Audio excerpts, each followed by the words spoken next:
firman Allah. Kita baca Tuhan yang ketiga, 1, 2, 3. Karena kasih karunia Allah yang menyelamatkan semua manusia sehingga nyata, Ia mendidik kita supaya kita meninggalkan kefasikan dan keinginan-keinginan dunia, dan supaya kita hidup tidak sama, adil dan beribadah di dalam dunia sekarang ini. Di mana kita akan berharap kepada kita yang penuh bahagia dan penyertaan kemuliaan Allah yang Maha Besar dan Juru Selamat kita Yesus Kristus yang telah menyerahkan dirinya bagi kita untuk membebaskan kita dari segala kejahatan dan untuk menguruskan bagi dirinya suatu umat kepunyaannya sendiri yang rajin berbuat baik. Beritakanlah, ayat 16, beritakanlah semuanya itu, nasihatilah dan yakinkanlah orang dengan segala keutamaanmu. Janganlah ada orang yang menganggap engkau rendah. Puji Tuhan. Silakan duduk Bapak Ibu yang berkati Tuhan. Saya akan berikan semua jemaat kebenaran pada pagi ini adalah tidak benar daripada kematian Kristus. Ya, Bapak Ibu, kematian Yesus itu sangat bermakna. Katakan kira kematian Kristus bermakna bagi dia. Amin. Firman Allah berkata bahwa ayat 14 pasal 2 Timotius 2 tadi dikatakan yang kata firman Tuhan dan yang telah menyerahkan dirinya bagi kita untuk membebaskan kita dari segala kejahatan dan untuk menguruskan bagi dirinya suatu umat kepunyaannya sendiri yang rajin berbuat baik. Bapak Ibu, saya merenungkan arti dari sebuah makna dari kematian Tuhan, ya. Karena kita lihat ayat ini, benar-benar ini sangat menggugah hati kita. Kenapa? Karena kematian Kristus yang pertama dalam kitab Titus 2:14 itu membebaskan umatnya dari kejahatan. Amin. Sekali lagi, poin yang pertama bahwa kematian Yesus yaitu adalah membebaskan manusia dari segala kejahatan. Kejahatan adalah sebuah pertentangan yang namanya hukum Allah. Itu sebabnya Titus 2 sebelumnya ayat 12 mengatakan, di sana dikatakan bahwa Ia mendidik kita supaya meninggalkan kefasikan, keinginan duniawi, tetapi beribadah bijaksana dan adil di dalam dunia sekarang ini.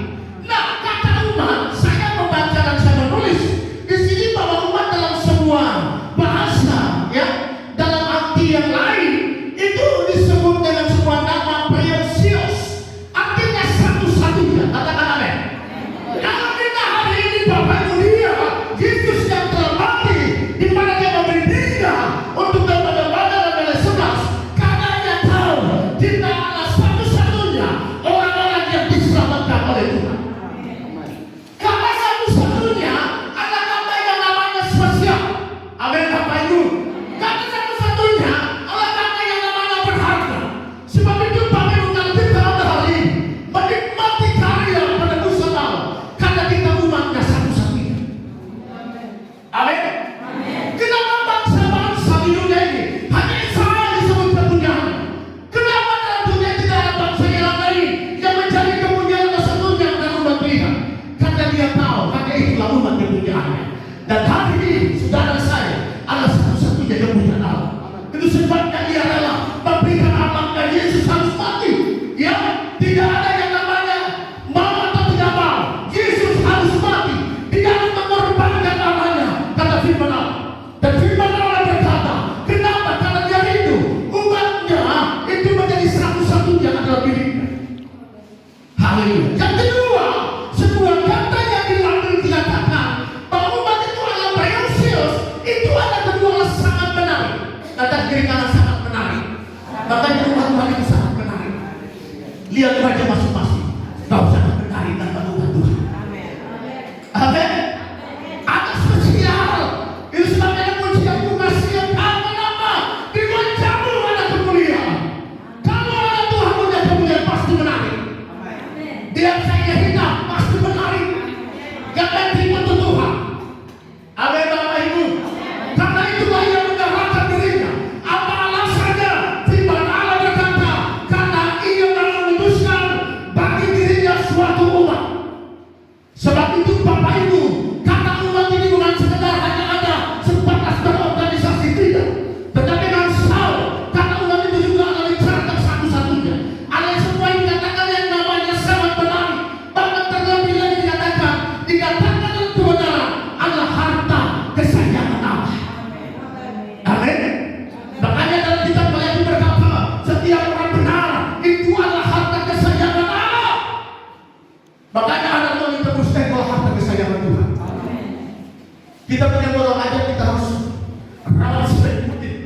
Kita punya mobil, kita rawat sebaik mungkin. Kita punya harta dan kita rawat sebaik mungkin. Kenapa? Karena itu hal yang berharga. Apalagi saudara saya, kita orang yang berharga karena Yesus yang membelinya dengan darahnya yang tercurah dan saudara saya. Yang kedua, Bapak Ibu, dikatakan apa kematian Yesus bagi kita, yaitu membebaskan kita supaya kita menjadi umat-umat yang rajin untuk berbuat baik. Ayat 12C mengatakan, perhatikan pasal 2 ayat 12C. Di sana dikatakan bahwa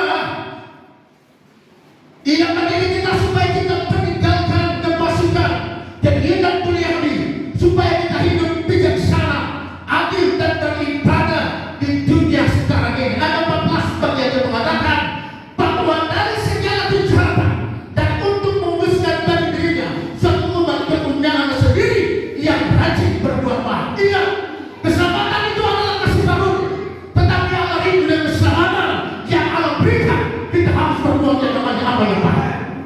Amin. Perbuatan baik adalah menentukan untuk kehidupan kekal. Perbuatan baik hari ini menentukan sesuatu untuk ke depan.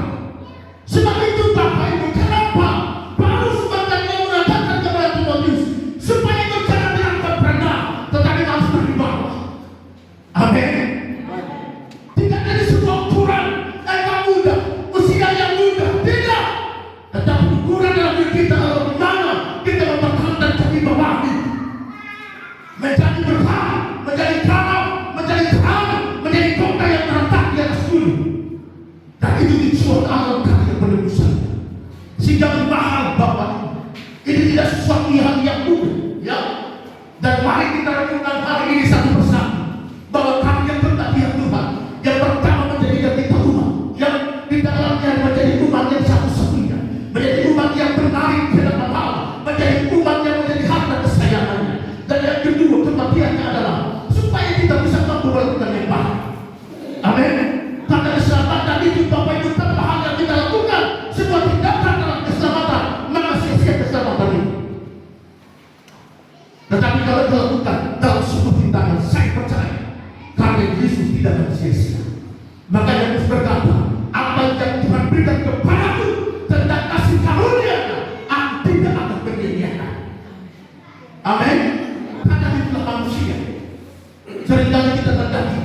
Tetapi saya memberitahu, Paulus berkata berjuang untuk kekekalan, karena memang itu harus kita temui, dan itu semua yang berharga. Maka dalam ayat 17 doa Yesus, orang yang menjadi milikku, orang yang menjadi kepunyaanku, aku tidak akan membuat dia selama-lamanya. Lalu kata kepunyaan dalam hari ini. Haleluya. Kalau kita punya, kita kepunyaannya, dia tidak akan membuat. Walaupun kita mungkin hari ini kita mengalami Tuhan, mengalami kekekalan, ingat Allah Tuhan tidak pernah dia akan dibawa oleh Tuhan.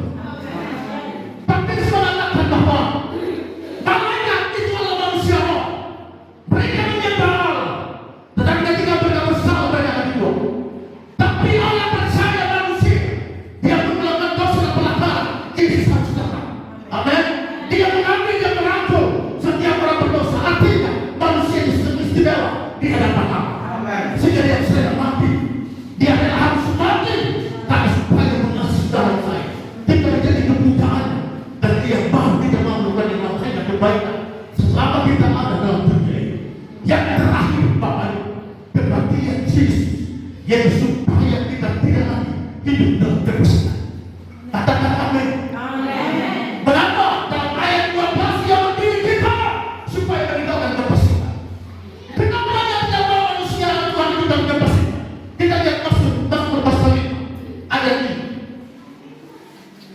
Mazmur pasal yang kelima ayat yang kelima. Sebab engkau bukan Allah yang terkenal kepada kefasikan, orang jahat tak akan menumpang padamu. Katakan amin.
untuk kuasa hidup kita semua benar. Amin. Yang kedua, apa selain daripada kapasitas? Yaitu dia lagi hidup dalam kehidupan duniawi. Bapak Ibu firman Allah berkata dalam 5 Daniel pasal 2 ayat yang ke-16. Injil Yohanes pasal 2 ayat yang ke-16, bahwa kepada pedagang-pedagang merpati dia berkata, ambil semuanya ini dari sini, jangan kamu membuat rumah Bapakku menjadi tempat berjualan. Amin, Bapak Ibu. Tuhan mau bahwa hidup kita ini adalah hidup untuk Tuhan. Tidak ada kata berkata pakai ini begini dan begitu. Tidak. Saya memberitahu orang yang datang di dalam Tuhan, Tuhan tetap memelihara. Orang dalam Tuhan, Tuhan tetap menjamin hidupnya. Seperti tidak ada kata yang mengatakan ini aku Tuhan, seperti ini Tuhan. Tidak. Sekarang Bapak Ibu, hari ini kita tidak melihat kejadian yang terjadi sebagai separah gempa bumi yang terjadi.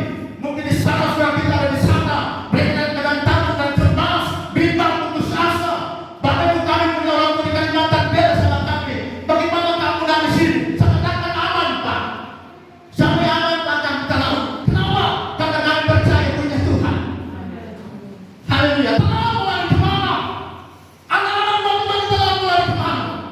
Ke gunung-gunung yang jauh. Hanya lari ke gunung Tuhan. Itulah doa kita. Amin. Sebab itu Bapak Ibu, hari ini kita bebas daripada. Tapi bagaimana dengan saudara kita yang ada di Manado? Kita bebas diberikan kepercayaan hari ini. Menikmati, mengingatkan kembali peristiwa kami yang kebahagiaan Tuhan. Ada yang mengatakan peristiwa kebahagiaan Tuhan juga terjadi dalam gempa bumi. Benar. Karena kita berkata jam 3, kira-kira jam 3 maka terjadi gempa bumi yang dahsyat. Tapi tidak bisa jadi. Satu berita. Karena ini menjadi sebuah hal yang dikatakan bahwa pasti ada sesuatu. Amin. Saya beritahu, gempa bumi dimasukkan juga dalam kitab Injil kita terisma kita bagaimana kehadiran Bapa turun dari sesuatu yang tidak mustahil. Bagaimana batu yang menutup lubang kubur Yesus itu juga ketika gempa bumi juga peristiwa yang sama itu dibukakan dan itu terjadi sekarang. Bukan hanya pada Yesus. Ya, itu sebabnya hari ini saya mengatakan kepada kita, mari biar itu tidak terjadi persiapan untuk Tuhan. Amin. Dengan tangan Yesus, kematian Yesus yang telah mengorbankan hidupnya untuk kita, supaya kita menjadi orang-orang yang istimewa dengan Tuhan. Kita tidak pergi Bapak. Saya beritahu orang dengan Tuhan tidak pernah. Amin. Katakan dengan orang dengan Tuhan tidak pernah rugi. Katakan kita. Haleluya. Tidak pernah rugi dengan Tuhan. Justru dengan Tuhan kita akan Tuhan orang dari Allah. Dia akan menambahkan segala sesuatu. Tapi kita berkata percaya Tuhan. Saya sudah lakukan hari tapi hari ini belum percaya. Karena selalu waktu Tuhan yang depan bagi kita. Ada proses secara lisan, ada proses hubungan, ada proses bulanan, ada proses tahunan, ya, dan itu Tuhan mau. Kenapa cuma satu ini hati? Makanya ulangan pasal 8 mengatakan aku yang melihat hati, apa itu segala kita. Kalau kita mengasihi pada guru di sana keluarkan air. Amin. Pada guru di sana memberikan nama, pada guru di sana memelihara hati tidak berkah. Dan ini juga kita datang dari Allah itu. Allah kita sepedaskan Bapak Ibu. Sehingga hari ini Pak, kita menjadi orang-orang yang kehidupan dunia. Karena memang benar terjadi di Malaysia. Ini masih dunia, tetapi bukan itu tujuan kita. Amin. Tujuan kita untuk supaya kekal. Ya, di dunia ini kita hanya untuk berjuang dan berjuang dan berjuang. Tetapi ingat, jangan itu jadi utama dalam hidup kita. Yang utama adalah bebas pada Tuhan. Ya, karena dunia bisa menyeret itu dalam percaya. Makanya dalam kita bisa mengatakan bahwa orang yang bersama dengan Tuhan menjadikan hidup suatu. Bukan musuh terkebal, bukan musuh partai, tapi musuh Allah. Artinya bahwa Allah Bapa supaya kita ada berkata dengan diri. Yang terakhir, bahwa kematian Yesus supaya kita menjadi orang-orang yang taat kepada Allah. Amin. Kita lihat firman Allah, Yesaya pasal 1 ayat yang ke-19. Dalam kitab Yesaya pasal yang pertama ayat yang ke-19. Yesaya pasal yang pertama ayat 19. Firman Allah berkata, demikian firman Tuhan, demikiannya jika kamu menurut dan mau mendengar, maka kamu akan bermakna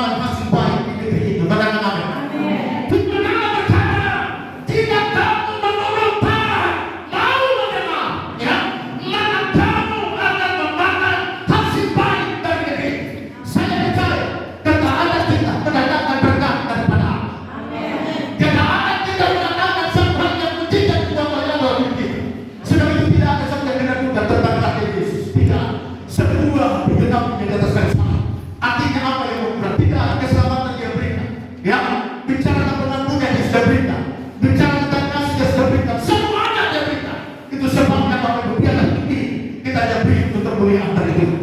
Biar tiga hal ini menyatukan kita di dalam acara hari berkat hari kebangkitan Kristus. Ingat baik-baik pesan saya sebagai teman-teman. Jangan saya siapkan bagi kebangkitan Kristus dalam hidup kita. Ya, kebangkitan Kristus itu momen yang sangat istimewa. Kalau perlu saya Yahudi, yang orang Islam itu tidak mereka siapkan hal ini. Bapak Ibu, mereka merasakan benar-benar mengalami bagaimana Tuhan itu bekerja. Dan saya rindu tidak terjadi dalam hidup kita. Ya, saya lihat kemarin Papua sudah luar biasa. Mereka sedang mempersiapkan hidup mereka untuk bagaimana merayakan tentang kebangkitan itu. Kadang Bapak Ibu dengan hidup kita tidak paham, tidak mengerti tentang sebuah makna daripada kebangkitan itu. Tapi inilah arti dari sebuah kebangkitan. Sekali lagi Tuhan mau supaya kita lepaskan dari kejahatan. Yang kedua, kita menjadi orang yang rajin berbuat baik. Yang ketiga, Tuhan mau supaya kita meninggalkan kepastian, mau meninggalkan dunia hal dunia. Dan yang ketiga, supaya kita belajar taat dengan Tuhan. Amin. Itu yang umum. Karena orang yang taat, orang yang mendesak, dia akan menangkan hati. Amin. Artinya orang yang melakukan firman Allah, orang yang meresponi tentang karya kebangkitan Tuhan, saya percaya berkat ini keselamatan Tuhan semua akan diberikan kemenangan. Ada Yohanes 10 ayat 10 Allah mengatakan yang pertama, aku datang untuk memberi hidup. Amin. Aku datang untuk memberi segala kelimpahan. Tetapi dia datang ini datang, dia hanya membunuh, mencuri, dan untuk membinasakan. Itu sebabnya karya Yesus sangat indah dalam setiap hidup orang percaya. Tuhan Yesus memberkati. Ada iman Allah, dan mari kita bersyukur iman Allah.